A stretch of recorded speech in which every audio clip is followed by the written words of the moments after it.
Ah, não, está aqui. Coloquei essa nota hoje no Facebook. Todos nós que fomos criados no Brasil recebemos o impacto de um caos mental intolerável e sofremos por isso de graves deficiências de percepção e de julgamento. Todos nós, sem exceção. A não ser, evidentemente, aqueles que não são propriamente brasileiros, que chegaram da Europa anteontem, ou chegaram da China anteontem, ou aqueles que perceberam isso e se esforçaram para vencer isso.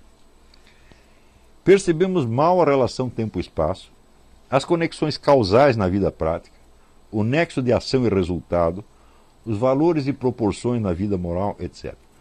Olha, o número de vezes que eu vi pessoas se queixando de que não obtiveram resultado nenhum em ações que elas não praticaram é uma grandeza. Então, o sujeito não faz, não desencadeia o efeito, ele não obtém a causa e depois ele fica triste porque ele não lembra que ele não desencadeou o efeito. Não é isso? Isso aqui é muito comum no Brasil. Tanto na esfera individual, da vida individual, quanto na esfera pública. Enfim, não sabemos viver. Tive a sorte de perceber isso quando era ainda um adolescente, mediante o confronto do meu desempenho na vida com o de pessoas de origem europeia recente. Bom, eu estava ali na casa de um amigo meu, judeu de origem russa. Estava eu, ele e mais um priminho dele. E estávamos ali fazendo um lanche e de repente chega o pai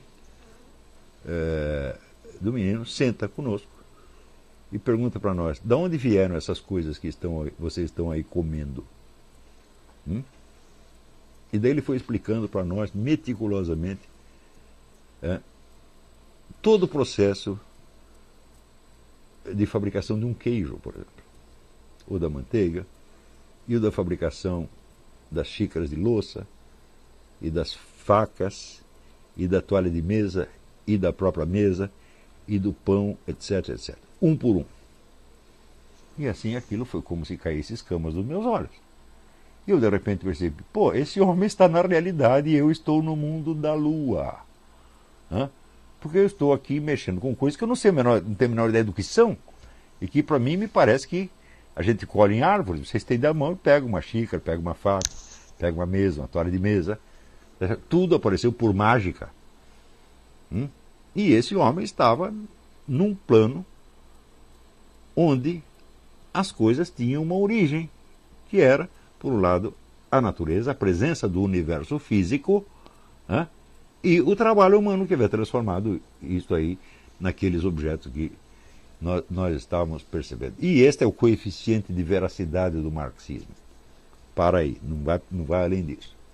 Tá certo? Porém, isso para mim foi um choque de realidade. E eu percebi que só algumas pessoas tinham esta noção densa da realidade.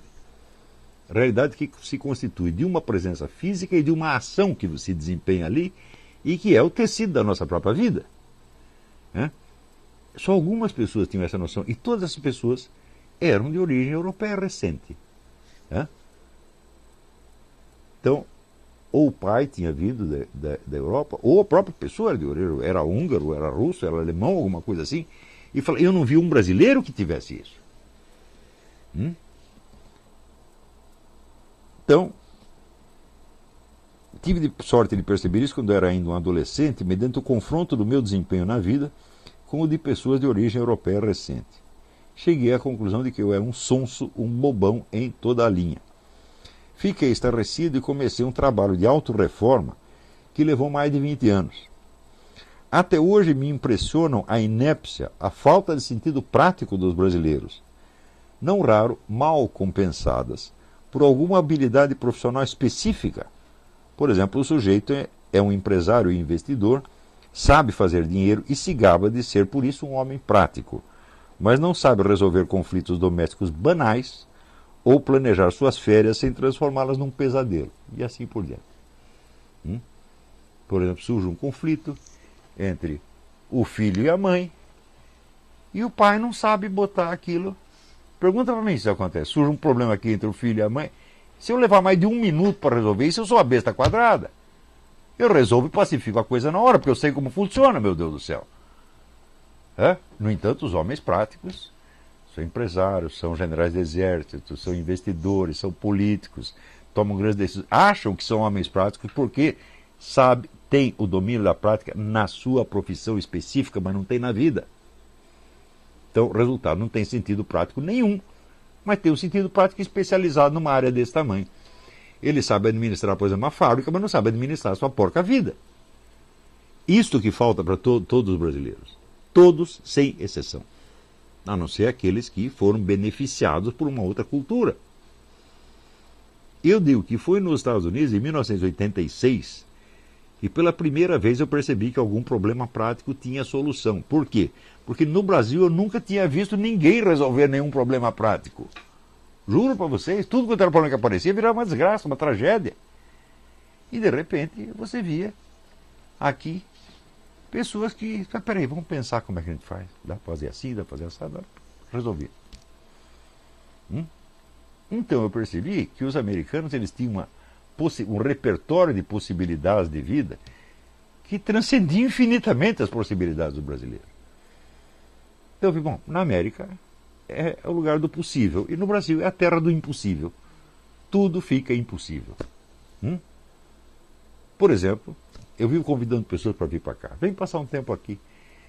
Daí o sujeito responde assim, não, mas para isso, assim, eu preciso divorciar da minha mulher, vender meu apartamento, obter não sei quanto de renda na Bolsa de Valores e comprar um cachorro, e etc, etc, etc. E daí eu vou. É claro que não vem nunca. Ou seja, para resolver um problema, ele tem que resolver a vida inteira. O número de pessoas que pensam assim é muito grande e tudo fica impossível. Outra experiência minha. Eu nunca tive uma única ideia na minha porca vida que todos os brasileiros consultados não dissessem que ia dar errado. Sempre. Eu quero fazer tal coisa. Não, você está com ilusão, você não tem experiência da vida, você vai se ferrar. Sempre foi assim. Ou seja, o indivíduo compensa a sua incapacidade prática castrando a capacidade prática do outro e castrando o desejo de agir. Então, é claro que nós estamos num país doente, mas quando dizer um país doente, onde está o país doente? Bom, ele está na sociedade em volta, mas ele está no seu coração também. Você é doente. Todos nós brasileiros somos doentes. Todos nós somos incapazes. E para nos tornarmos capazes, nós temos que fazer uma reforma dentro de nós. Então começar por perceber isso, olhar no espelho e dizer, eu não sei fazer nada. Então aprenda a fazer alguma coisa, depois outra, depois outra, depois outra, depois outra. Por exemplo, você tem um conflito doméstico. Como é que você resolve um conflito doméstico? Duas pessoas brigam, como é que você faz? Ou tem dois cachorros brigando, como é que você separa o cachorro? Eu digo, bom, você não sabe, mas em algum lugar existe alguém que sabe. Existe uma tradição, uma cultura, onde houve um aprendizado que foi passado de geração em geração. Então, aquilo que você não sabe, alguém sabe. E procurar isso chama-se adquirir cultura. Mas acontece que no Brasil, cultura é uma coisa, a vida prática é outra. Então, é um problema kantiano. Entende por que é um problema kantiano? Como que eu faço para resolver uma coisa sem saber resolver essa coisa? E sem adquirir o conhecimento disso? Como eu faço para eu enxergar sem enxergar? Como é o mundo, como seria o mundo percebido se não fosse percebido? É uma pegadinha infernal, absolutamente infernal. É o Zenão de Eleia de novo, gente. Então, quanto mais fragilizado um ser humano está, mais facilmente ele cai nessas pegadinhas zenonianas. E isso torna a sua vida impossível. O sonho da minha vida, se eu pudesse pegar cada pessoa e mostrar tudo o que ela pode fazer, toda, vamos dizer, a inteligência que ela tem, o poder que ela tem, a criatividade que ela tem, eu faria isso. Mas eu só posso fazer com um número pequeno de pessoas e mesmo assim eu tenho dificuldade. Mas eu sugeriria o seguinte: é o que eu digo aqui, eu tive a sorte ou a esperteza, sei lá, de não me projetar como formador de opinião antes de aprender e vencer essas inúmeras dificuldades correspondentes às camadas 6 e 7 da personalidade. Pensem nisso antes de passar pito nos seus amigos por alguma opinião que lhes pareça errada. Gente, eu só comecei a dar palpite publicamente com 40 e tantos anos. Não passei pito em ninguém antes. E quando eu passo pito, bicho, é assim, é com toda uma experiência de vida atrás, experiência muito densa. Eu vivi 20 vidas. Eu passei por coisas que as pessoas não conseguem nem imaginar. E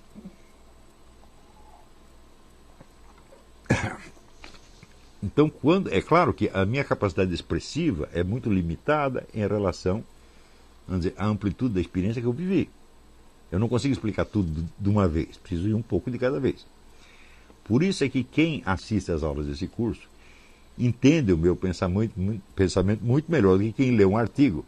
Porque se ele está lendo só o que está no artigo, ele pensa que eu só sei aquilo. Isso é outra característica do brasileiro, a síndrome de Dunning-Kruger. Né? A gente nunca pensa, espera, para dizer o que ele está dizendo, o que mais ele precisaria saber além disto? Então, existe, junto com esta incapacidade prática, junto com ela, em função dela, vem esta necessidade de sempre depreciar os outros. E buscar uma compensação, porque a impotência diante da vida é uma coisa terrível. Eu quero tudo e não posso nada. Estou amarrado por todos os lados. Claro que você vai ter ódio do universo. Então você vai culpar a Deus. Mas culpar a Deus não posso, porque eu sou católico, etc. Então você vai encontrar alguém para você criticar, para você falar mal, para você esculhambar. Então é uma compensação. E o caranguejo no balde. O caranguejo está saindo do balde, o outro puxa. Ele vem para baixo. Então é vir uma tragédia. Tudo isso, gente, é superável. Mas o único que precisa saber, olha, quando você é novinho, tome consciência de que, primeiro, você é incapaz. Segundo, você é anormal. Pessoas normais não existem no Brasil, porque não tem norma. Não existe um padrão de normalidade no Brasil. Existem padrões de normalidade grupais. Onde você, para ser considerado normal, você precisa se ajustar à loucura daquela turma em particular. Mas um padrão de normalidade que seja reconhecido na sociedade não existe, simplesmente. Em outros países existem. Chega aqui nos Estados Unidos, todo mundo sabe o que é um nego normal ou anormal. E quando vê que o nego está normal, eles falam, you need help. Qualquer um percebe isso quando o sujeito need help. No Brasil tem camarada totalmente louco, está louco há várias décadas. E ninguém percebe que o nego está louco, porra. Então, tem uma pergunta aqui. Pergunta talvez meio básica, mas eu acho que pode ser que ilustre o que você está falando. Você acha que para superar essas barreiras, um bom método de auto-superação seria você passar a adquirir gosto pelos desafios ao invés de... Eu não digo que isso seja um método, o método que se aplica a tudo, mas sem isso não dá para fazer nada. E também objetivos que façam você lançar alvos, né? Que você, por exemplo, quando você percebe que você tem uma incapacidade, a primeira coisa que você tem que perceber e aceitar. Por exemplo, vamos supor, você é covarde. Ótimo, então vamos partir daqui. Eu sou covarde. Como é que eu faço para deixar de ser? Então, primeiro, você tem que conhecer alguma pessoa corajosa. E em vez de você odiá-la porque ela é melhor que você vai ter que aprender com ela, pô. E enfrentar situações enfrentar situações. A pessoa só não se testa. Claro. Eu, quando era adolescente, eu tive um grande professor de coragem, que era um amigo meu, que era um gaguinho. E por ele ser um gaguinho, baixinho, tá certo? Ele compensava isso com atos de bravuras cada vez maiores. E eu falei, pô, isso aí é legal, eu vou fazer a mesma coisa, porque daí eu vou ficar corajoso como ele. E isso me fez muito bem. Agora, se eu ficasse com raiva dele por ele ser corajoso, eu teria ficado covarde. E assim por diante. Tudo desse mundo dá para você aprender, mas você só consegue aprender aquilo que você ama. Né? E quando você ama uma qualidade, você ama quem possui essa qualidade. E esse amor vai impregnando você das qualidades do outro.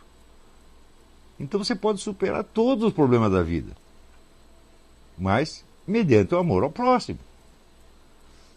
Tá certo? Agora, não buscar a compensação, vamos dizer, do azedume, da crítica. Nunca fazer isso na sua vida. Né? Então,